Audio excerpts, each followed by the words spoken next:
Greg, his wife Rebecca, and the entire PBT team are teaching us the power of a ministry built on prayer. During the recent economic recession, when other ministries struggled, PBT flourished. When others were losing ground, they gained ground. Why? Their answer is this: prayer. Specific, continual, radical prayer. God is using them to remind us, gas up the tank. Come to me for power. Enough relying on natural strength. Lean into my supernatural, high-octane energy. Do yourself a favor and listen to this book.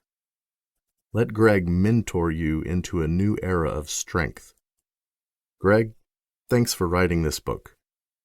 God, thanks for giving this book. May we put it to use.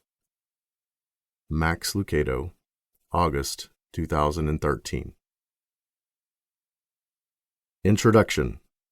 Shaken, but not stirred. Extreme prayer begins with need.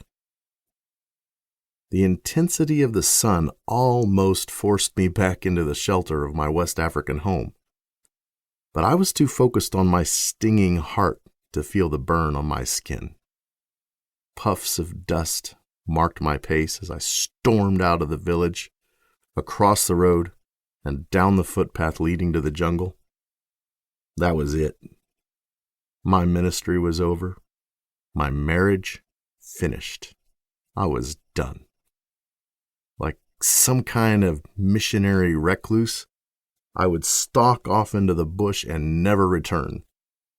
Silence gradually dominated the scrubby trail as I distanced myself from home.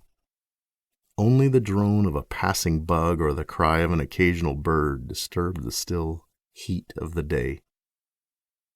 But inside, I was far from quiet.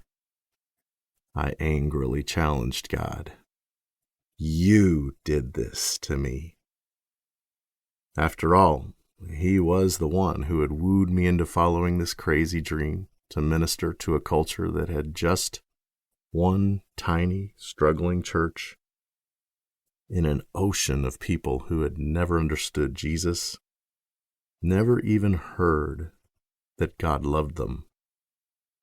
Here I had given my life to Him and settled into a small African village with only a few dozen known Christians to translate the Bible among a people who treasured the Quran as their holy book. I had planned to live for decades in this place and to help this people get the Word of God in their language. I wanted to help the small group of Christians multiply until every nearby village had a church. I had so hoped to make God proud of my life.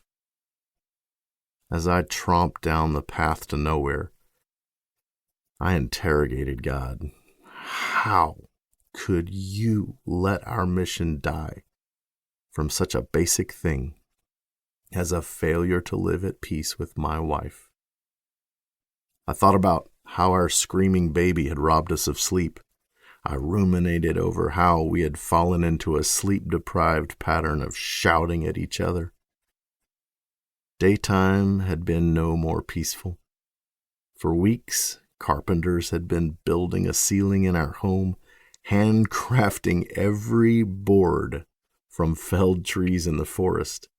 We could find no place of refuge from the deafening pounding.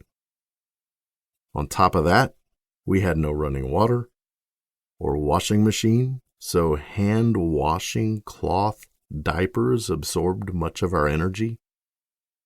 It just didn't seem worth staying when we were investing all our time in survival instead of making progress on the mission. By now, everyone in the village had to know we were collapsing under the weight of our dreams. If they had known English, anyone within an echo of our home